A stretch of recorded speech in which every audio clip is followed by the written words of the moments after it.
Do you know if you're credit invisible? You go to apply for a loan, but then this happens. Hi, I have a 9 o'clock appointment. Hi. Hello. Hi, I have a 9 o'clock. According to the major credit bureaus, you have no payment history, no credit score, so you can't get a mortgage, credit card, auto loan, and in some cases, secure an apartment. You are essentially invisible. So how much do people really know about credit invisibility? Do you know what it means to be credit invisible? No. No, I don't think I do. Having a non-alarming credit score. I wonder what some superheroes think about this. Do you know what it means to be credit invisible? Like a ghost? Like you're not off the map? No. Educate me. Yeah, so I actually qualify as credit invisible because I have no real credit history because I just opened up a credit card. Someone who has no long-term credit history or no credit history at all, they would be deemed credit invisible. You're the first person to have a very solid answer. This is great. Good job, Hulk. This is Your World on Money. Credit invisible. Roughly 28 million American consumers have no credit history. Another 21 million people have unscorable credit files due to a lack of recent credit history. It's important to note that anyone can be credit invisible, especially those who have moved here from another country. I would know. I'm from Canada, and I didn't know that credit invisibility was a thing until I moved to New York City, applied for an apartment, and was told I have no credit history. I was very confused because I'd spent a lot of money shopping on my Canadian credit card. And of course, also making sure I was paying it all off on time every month. As I continue to understand how credit can be a financial tool, I thought it would be best to chat with an expert to figure out what exactly it means to be credit invisible and how you can become visible. Hello, Brian. Thank you so much for being here today. Thanks for having me. It's a pleasure to be here. So can you tell me what it means to be credit invisible? It means that you have no credit history, no report whatsoever. So lenders can't decide whether to give you money or not. Like they can't help you because they don't have anything to base that off of. It impacts every aspect of your life. Getting an apartment or establishing utilities, water, electricity, all of that is impacted by your credit.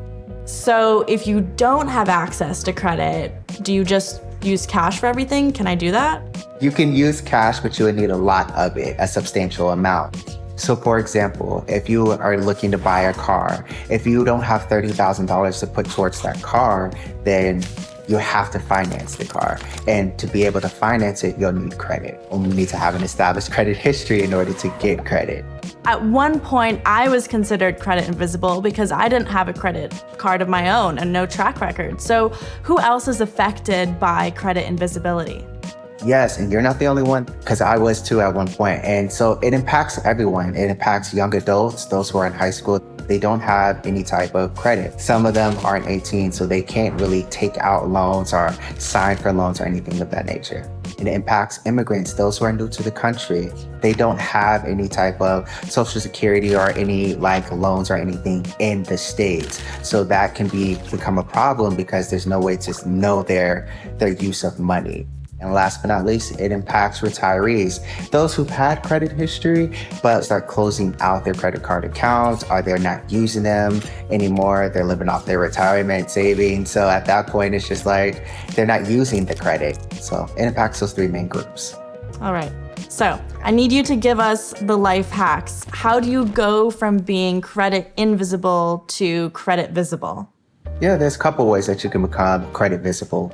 As a young adult, becoming an authorized user is one. Having a parent or guardian that adds you onto their credit card can make you credit visible. Taking out a store card or getting a secured card.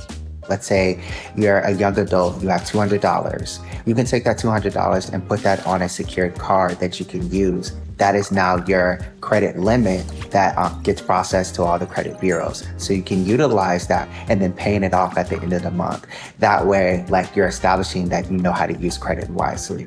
Okay, I love that. That feels like a very feasible hack I can start doing to establish credit. One thing I would recommend is to go look at the credit bureaus here, the national credit bureaus, and just look and see what tools and free resources they have on their websites. There's a ton of tools and apps out there that they have that can be useful to establishing credit visibility. Wonderful. Thank you so much, Brian. It was a pleasure to talk to you. Thank you for having me. It was a pleasure. I learned how vital it is to be credit visible. If you aren't credit visible, you can have a hard time with basic services like renting an apartment or even renting a car.